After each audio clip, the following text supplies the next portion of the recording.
Don't hate Teeswater, but I'll tell you why I don't like it, all right? Maybe if I was Richie McGee or something, I'd like it.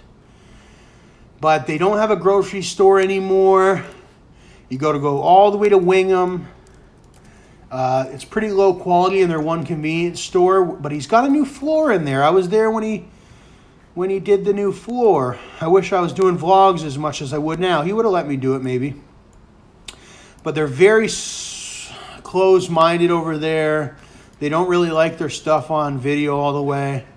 Like the city's more open than they are. And then plus, believe it or not, there's a lot of crime over there, unreported crime that never gets solved or brought to light, such as home invasions and break-ins. If you look it up, you can search up Teeswater home invasion, and I know the person in the mugshot. And I brought it to somebody's attention, and they said, "Oh yeah, right," or whatever. But no, there's been several home invasions. My places were targets of home invasions over there. I've never seen anything like it over there. You thought it would be safer, but no, because they have very little police activity over there, because it's in the middle of nowhere. The police tend to hang out in Walkerton, and they tend to hang out sort of in Port Elgin and other places. Over there, it's like it's a he say, she say type of thing over there.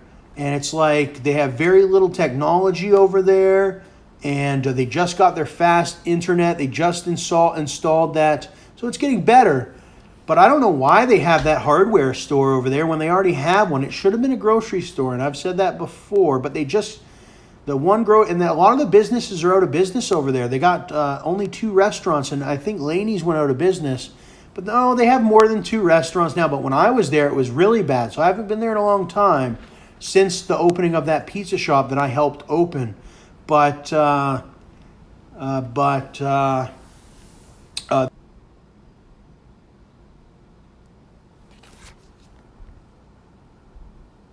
they have a few things, but they do not still have a grocery store. So people are paying premium costs on their food there, because when you go to the grocery, okay, you either got gas money to drive all the way to Wingham to the grocery store. That's extra money comparative to having a local grocer, as well as you're paying premium prices at the restaurants.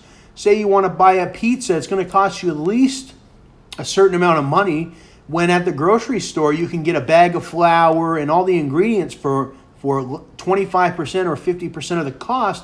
So everything's inflated over there. People aren't getting the large amounts of stuff like they should for their dollar or whatever. That's why I believe that some people are so hungry over there, and then have to resort to crime. But if you search it up, like I said, you can search up Teeswater home invasion, and there's some mugshots over there. And there was one guy that fit some of these mugs. But people over there, some of them are very closed mouth with each other, and that's why I just don't go over there anymore. I had a good time at their fair the one year. I didn't get to go to all the events, but comparative to all the other places that I've been, it was one of the worst places that I've ever been in the history of my whole life. And I just cannot see myself going there. Same with that Walkerton, Ontario. I don't necessarily like their town either. Other than that, I like every other place I've been to in Canada. Hanover is great. I've eaten at the restaurant there inside the casino, and Walkerton's all right. But they have that one Tim Hortons, and they're really really sensitive on their water issue, and I had no idea about it, and they kind of rubbed it on me when I was there about some Walkerton water tragedy that I had no idea. But I've since then done my research on them and whatnot, and I just necessarily don't like going to that area.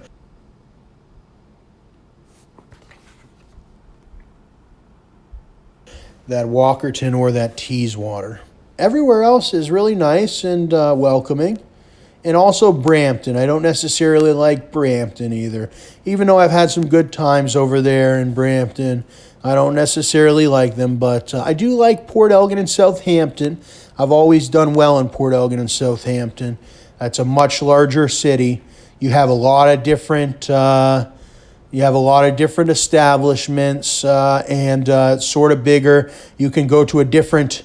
You can choose to go to different restaurants, so people know you have a choice. See, in Teeswater, they only have a certain amount of restaurants. You have no choice. Okay, like here I could say, oh, you know what? I'm bringing my money over to Walmart this month. And then next month I could say, you know what? I'm going to try Vanderwerf's again, or I'm going to head over to Wendy's, or, whatever. There's all different places to choose from. And over there they take advantage of you and sort of treat you like trash because there's no other options over there in that area. If you live over there, unless you drive all the way out to a Costco or something, and that's very rare, but some people do. They go for their Costco hauls, but that's why I don't necessarily like that area. I like Paisley, and I've heard that area, Teeswater, talk a lot of crap about Paisley. I think they're jealous over that grocery store. Like I said, they've had I think that Teeswater would be considered one of the poorest towns at one time in all of Ontario. One of the poorest towns in all of Ontario when it came to their township. But when it comes to their grocery store, they definitely have a nutritional problem over there. You can only get cheese and whatnot from the Gailey, and then you got to travel a certain amount of. And there's some people there that don't have vehicles; they've been there their whole life. But some people do, and they can't just go to the grocery store and get their food.